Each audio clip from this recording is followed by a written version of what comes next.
Berserk Braincraft by Justice Strong 74.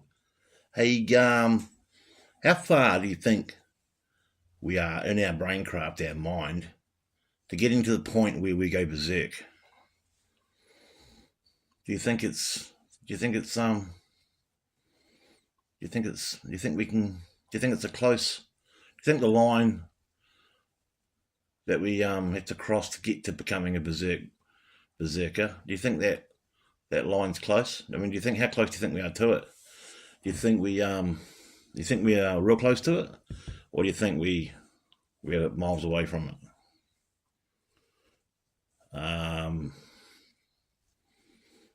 Because that stage of going berserk is I think is more close than we realise, and for some of us, obviously, we cross that line. For some of us, we dive over that line. Hey, for some of us, we take a running leap and jump over that line. And can you come back from jumping that line? Who knows? It's all about balance. We've got good and bad in us, just like God has, because God's nature. Nature's merciless, etc., etc. So sometimes I think, well, we have these thoughts, guys. We have these thoughts in our heads, and sometimes I'll be honest, my thoughts are real evil. And if you be honest, they are for you as well. And do you ever think about acting on them? I do. Do I? No. Why don't I? Well, I don't because there's consequences, right? And those consequences aren't very good for us, are they? And if we really look at it psychologically, I suppose they aren't good for the, i.e., victims or scenario of our berserk actions. And I suppose we have to live in balance. But how do you live in balance when you've got on one side normalcy, whatever that is, and on the other side you've got berserkness, if that's even a word? So how do you live in the middle? Can you live in the middle? We just have to live on that side of balance. On that side of normalcy. Why should we live on that side of normalcy? Why do we always have to be normal? Why can't we go berserk? Why can't we just go up our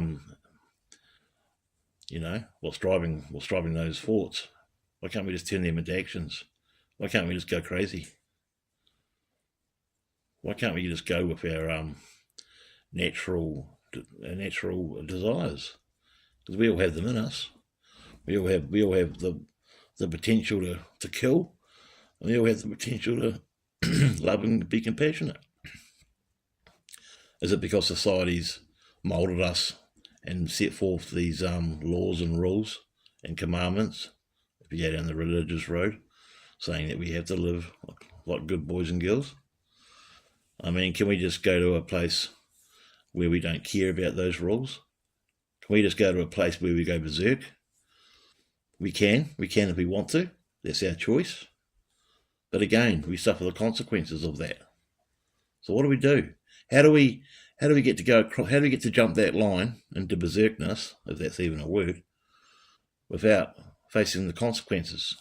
How do we do that? Now, that's a real good question, I think. That self-praise is no praise. How do we do that?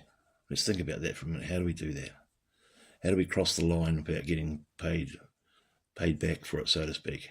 How do we cross the line and commit grave error, in most cases, and not suffer the consequences of that? How do we do that? Some would say that we take that frustration or that emotion and we transmute it into a task we're doing and use it as an emotion to drive us on home in a physical activity or a creative effort.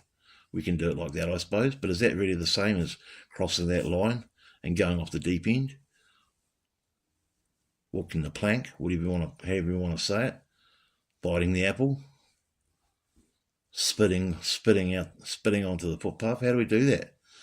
How can we cross the line and go berserk and with that berserkness, if that's even a word, do bad things and hurt. How do we do that without suffering the consequences? How can we go berserk without the outcome of our berserkness, if that's even a word, being judged as a berserk action? Why is it that if we go berserk, it's even judged as a bad action when it's in us anyway? Because if we do something good, it's judged as a good action, and that's in us as well. So when we do something good and live normally, we're commended for it. I mean, we're commended for doing something good. For living normally, that's just expected. But if we go berserk, we get incarcerated, or shot dead, or ostracized, or liquidated, or banished, or exterminated. But how can we just have a taste of it? How do we have a taste of it? Do we join an army? Do we join a foreign legion?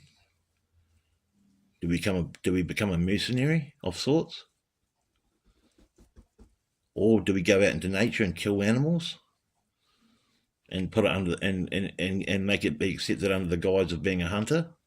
Is that how we do it? I think that's how lots of people do it. The army one's interesting because you can go to war and become a soldier and go to war, fight for a cause which is usually a lost cause, which is usually a cause just created by the Hegelian dialectic, but I won't get into that. And you can kill fellow men and women and children in some cases. And you can come home and walk the streets of your town and get a medal pinned on your shirt and be called a hero. And you're not called a bad man because it's war, right? It had to be done, right? There was a cause, right? And you're a hero, right?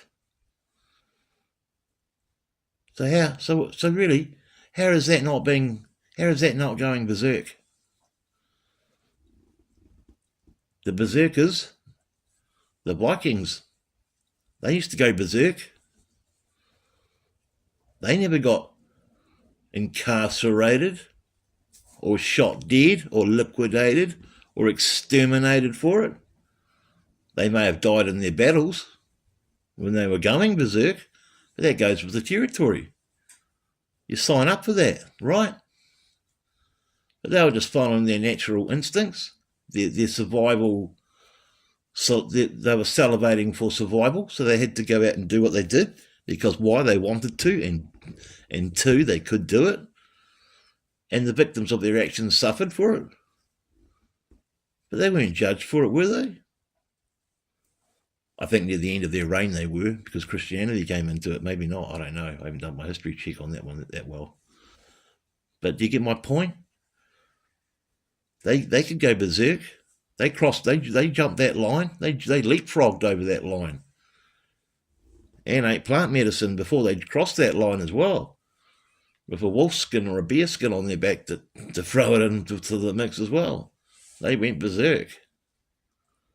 So why is it that today in Western society and Eastern society, why is it in today's world climate, if you go berserk, you're locked up, you're shot dead, you're exterminated, you're liquidated, you're called a sinner and it's evil?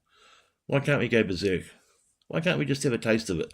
Why can't we just go berserk one day and just go berserk and get to go to bed that night and sleep on it and wake up the next morning not feeling guilty,